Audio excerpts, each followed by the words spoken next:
Aujourd'hui, on va parler de comment s'aligner avec son conjoint ou son allié au sujet des événements pendant les fêtes de fin d'année, mais on peut l'utiliser à n'importe quelle période de l'année.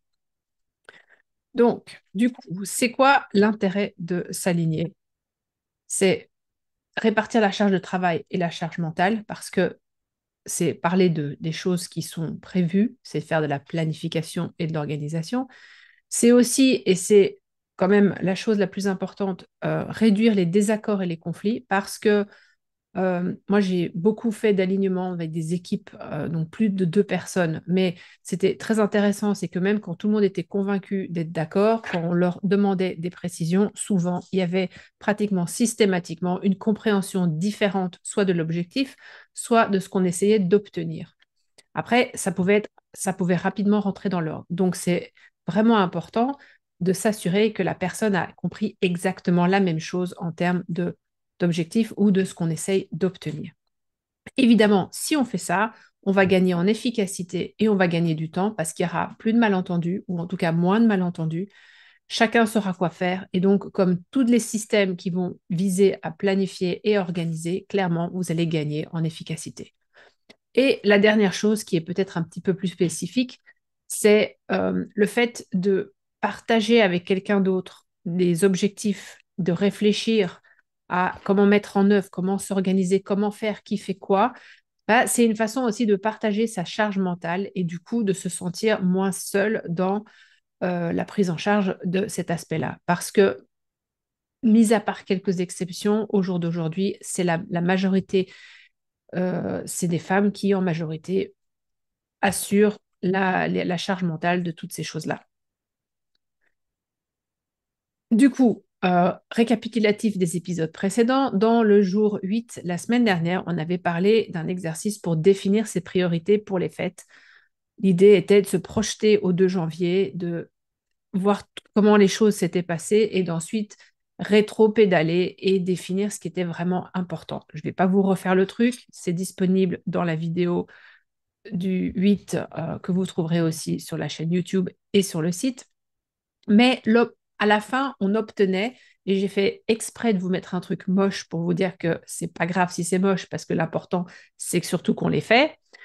On va finir, et encore là, c'est l'étape avant la fin, on a identifié des objectifs. Donc, un exemple concret, c'est bien savoir gérer le moment d'ouverture des cadeaux, euh, le volume de cadeaux et le 31 décembre, éventuellement, les problèmes que pourraient causer les bruits des voisins dans la rue, etc. Donc ça, c'était juste pour vous remettre les choses dans l'ordre. Donc, si on prend toujours mon exemple d'un objectif, et vous allez voir pourquoi je vous explique ça dans un instant, si moi, je décide que avoir une ouverture de cadeaux zen, c'est important pour moi et pour ma famille cette année, j'ai identifié mes obstacles. Gaston va être stressé, la politesse et mamie, ça va être un peu compliqué et il risque d'avoir des surcharges. Et j'ai aussi identifié à ce stade potentiellement des solutions, faire un scénario social et ça, on en reparlera dans les prochains jours. Il y aura une journée dédiée à l'ouverture des cadeaux, briefer la famille sur éventuellement les différences et réduire le sensoriel. Donc ça, je ne vous apprends rien, ce sont des solutions à un problème. Maintenant, vous voulez vous aligner. Donc, ça veut dire que s'aligner, c'est avoir un objectif commun et savoir comment on va répondre à cet objectif. Du coup, je vous ai préparé un outil qui, d'origine, est utilisé pour les équipes en entreprise, mais il n'y a absolument aucune raison qu'il ne fonctionne pas de la même façon, puisque un couple ou vous et votre allié, bah, c'est une équipe de deux personnes. Alors, cet outil s'appelle le Team Alignment Map, donc ça s'appelle une carte d'alignement. Je vous mettrai la version française en téléchargement. Et j'ai oublié de le mettre en français, mais vous avez les objectifs communs. Donc ça, c'est la première colonne.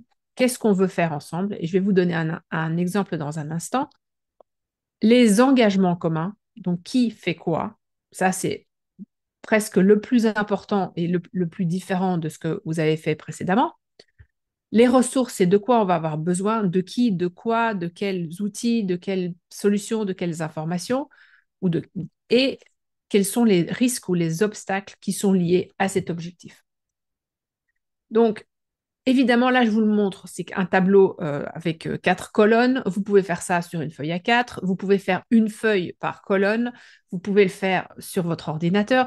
C'est pas besoin que ce soit ni joli ni rien du tout. Et l'important dans ce genre de choses, c'est pas forcément d'être exhaustif ou d'être ultra précis. La chose la plus importante dans l'utilisation de ce genre d'outils, comme le précédent, c'est le processus, c'est-à-dire c'est la démarche, c'est le fait que vous allez réfléchir, que ça va vous faire trier dans votre tête, que ça va vous faire réfléchir à ce qui est important pour vous, discuter avec la personne, avoir un échange, une interaction, et c'est le plus important. Et la deuxième chose, ça va être les décisions qui en découlent. Donc un exemple concret.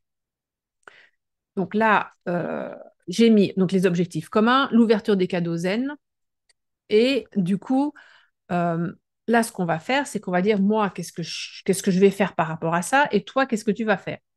Donc là, l'idée, ce serait que je prépare Gaston, et l'idée, c'est que le conjoint ou l'allié, si vous n'avez pas de conjoint, serait, si on part du principe qu'on va chez l'allié, par exemple, gérer l'entourage avant et pendant, et parler à mamie. Les ressources dont on va avoir besoin, c'est le scénario social, les infos sur les cadeaux prévus, parce que ça peut être pas mal de le savoir à l'avance pour anticiper, préparer Gaston, éventuellement un casque anti-bruit. Et on est d'accord sur les choses qu'on anticipe comme obstacles ou risques. Et ces 2 dernières colonnes, elles sont intéressantes parce que à partir du moment où on anticipe le stress de Gaston, on peut réfléchir à qu'est-ce qu'on veut comme autre objectif. Est-ce qu'il faut en rajouter un? Et est-ce qu'on doit modifier les ressources? Parce que là, on se dit, tiens, il faut peut-être prévoir un casque. Et donc, passer du temps sur qu'est-ce qui pourrait, entre guillemets, foirer, c'est aussi avoir une discussion où chacun va dire ce qu'il pense. Alors évidemment, hein, on n'est pas dans un monde idéal, vous ne serez pas forcément d'accord. Il y a peut-être un qui va dire oui, mais toi, t'exagères, machin.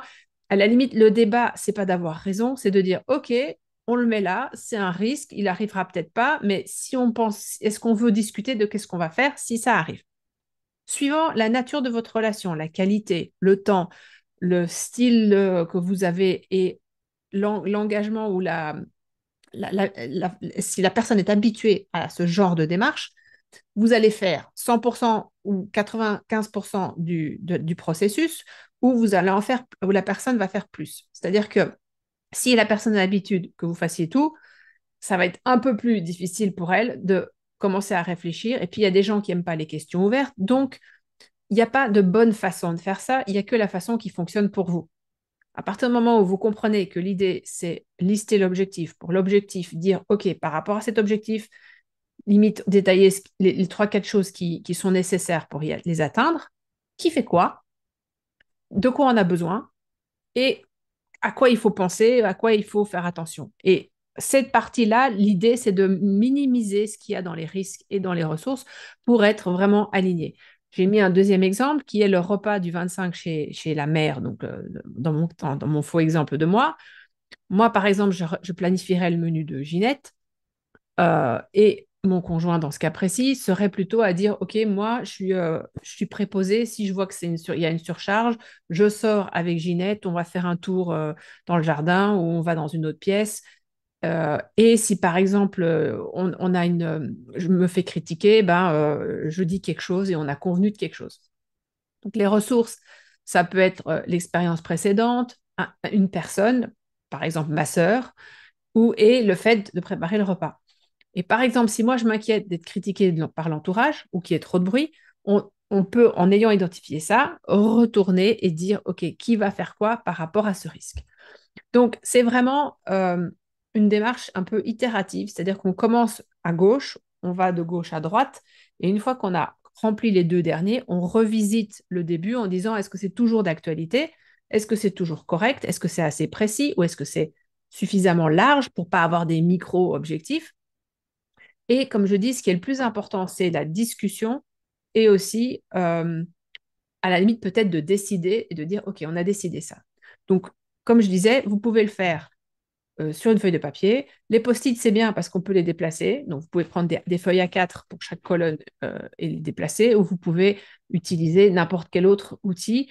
L'important, c'est de commencer.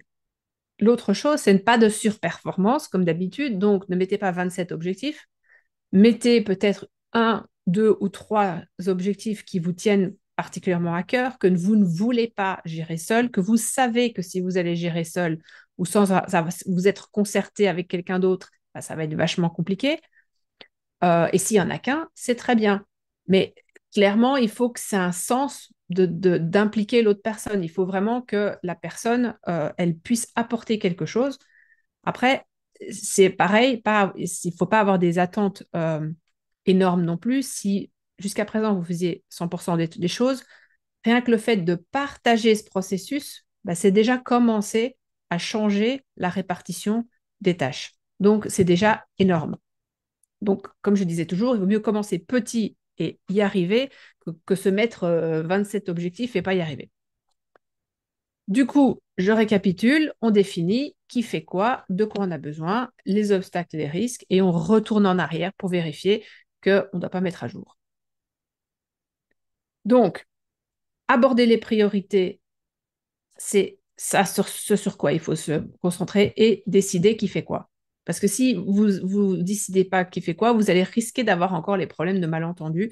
Et évidemment, vous pouvez changer d'avis. Hein. Ce n'est pas que vous l'avez écrit et vous le mettez dans un tiroir et vous le mettez quelque part. C'est quelque chose que vous devez revoir régulièrement et peut-être la veille se dire, attends, on va revoir le truc et on discute. C'est un peu comme une feuille de route. Alors, ça semble un peu artificiel, mais on sait hein, dans la collaboration entre personnes que, comme je vous ai dit, moi, j'ai vu des dizaines et des dizaines d'équipes et ça me faisait toujours rire parce qu'ils disaient toujours être d'accord. Et au début, il y avait un espèce de flou artistique. Et le fait de clarifier les choses aidait vraiment à l'engagement des personnes. Donc, si vous avez aimé cette vidéo, n'hésitez pas à la liker, à vous abonner, à appuyer sur la cloche pour recevoir les nouvelles vidéos et les liens vers les vidéos précédentes sont dans les commentaires. Merci.